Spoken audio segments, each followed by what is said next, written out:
It is a great honor to introduce our speaker this morning. He is a distinguished leader with 25 years of dedicated service in the Bureau of Fire Protection, notably serving as the Provincial Fire Marshal of Misamis Occidental, Tawi-Tawi, Misamis Oriental, and Lanao del Norte, a graduate of PNPA Magilas class of 2000 with an MBA and executive training from the Asian Institute of Management. He has consistently steered his commands towards historic milestones, including leading BFP Misamis Occidental to its first ever Best Provincial Office of the Year award in 2022 and managing over 173 million in fire service modernization programs. His exemplary bravery, strategic crisis management, and robust community relations have earned him the DILG Medal of Heroism and 10 Outstanding Firemen of the Philippines or TOFP Award year 2006 to 2007 and the 2024 Best Senior Commissioned Officer of the Year honors. Ladies and gentlemen, please help me welcome our Regional Chief of Staff, Fire Senior Superintendent Gregorio S. Elbango. Sir.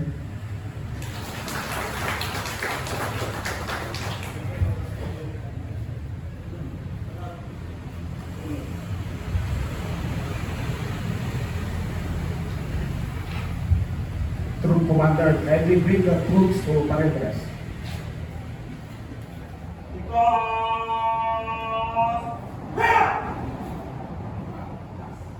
To our Regional Director of PFP Region 10, Senior Superintendent Richard Albutan, sir. To our Assistant Regional Director for Operations, Senior Superintendent Rex Weber Sarabania. To all key officers, uniformed personnel and non-uniformed personnel, visitors, ladies and gentlemen, good morning. Today we face a reality that is becoming more frequent and more dangerous. The combination of extreme heat and increased risk of fires, especially forest fires and drought-related incidents. A high heat index does not only bring discomfort, it creates the perfect conditions for fire. Dry vegetation, low moisture in soil, and intense sunlight can turn even a small spark into a fast-moving disaster. That is why preparedness, response, and prevention must go hand in hand. First, let us talk about preparedness and prevention.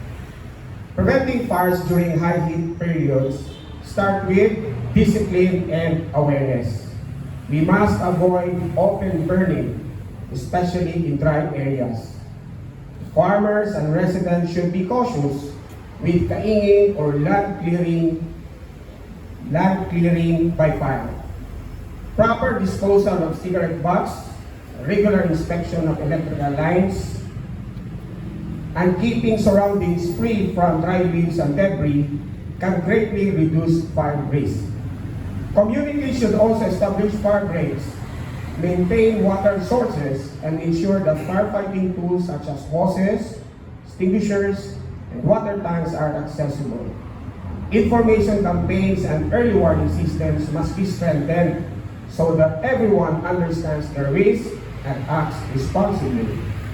Second, what should we do during fire response, especially in forest fires and drought-related fires? When fire occurs, time is critical. Immediate reporting to authorities is essential. Early detection can prevent widespread damage. Responders must prioritize safety. Establish a command system is crucial. There must be clear leadership and coordination on the ground. Fire lines or fire breaks should be created to stop the spread of flames. Evacuation of affected communities must be done quickly and orderly, especially for vulnerable groups such as children, elderly, and persons with disabilities. Water resources should be used efficiently, and alternative methods such as soil smothering or controlled back burning may be applied by trained personnel. Continuous monitoring of wind direction and fire behavior is necessary to protect both responders and civilians. Health teams must also be ready to address smoke inhalation, dehydration, and heat exhaustion among both victims and responders. Third, the importance of cooperation among responding agencies. No single group can handle large-scale fires alone. This is where strong inter-agency cooperation becomes vital.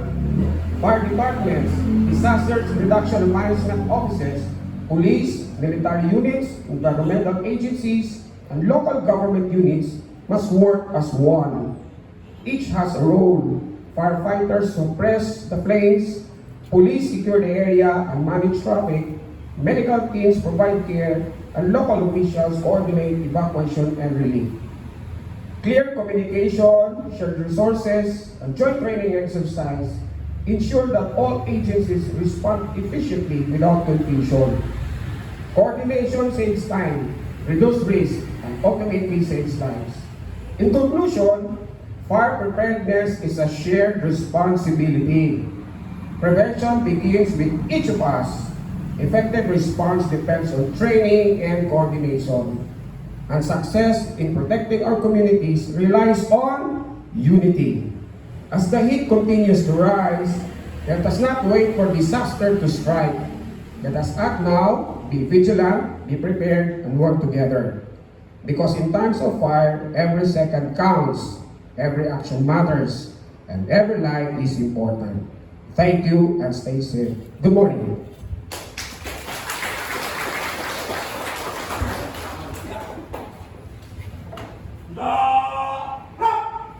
Thank you for that inspiring message, sir. At this juncture, may we call in our Regional Director, Fire Senior Superintendent Richard V. Arbotante to give the Medalya na Papuri to our speaker, to be assisted by our Assistant Regional Director of Operations, Fire Senior Superintendent Rex Liburn L. Salvania. Sir? Citation reads, pursuant to the Bureau of Fire Protection 10, Program on Awards and Incentives for Service Excellence. This Medalya ng Papuri is hereby conferred to Fire Senior Superintendent Gregorio S. Albambo, DSC, Regional Chief of Staff, RHQ BFP 10, for his insightful contribution and commendable performance as the Troop Information and Education Speaker during the Monday Flag Raising Ceremony held on July 20, 2026 at the BFP Region Office 10. Such display of dedication and commitment serve to inspire and motivate others, contributing to the achievement of the BFP's mandates and programs, thereby worthy of recognition and emulation.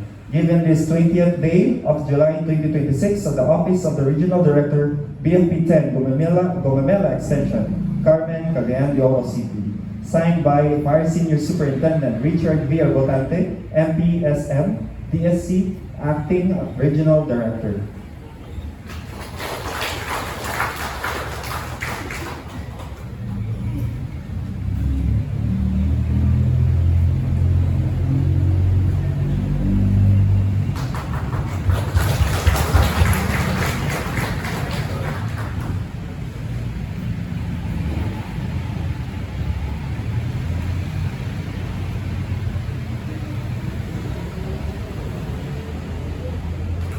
Thank you, sir. May we call on any announcements from different divisions and sections? Madam, sir.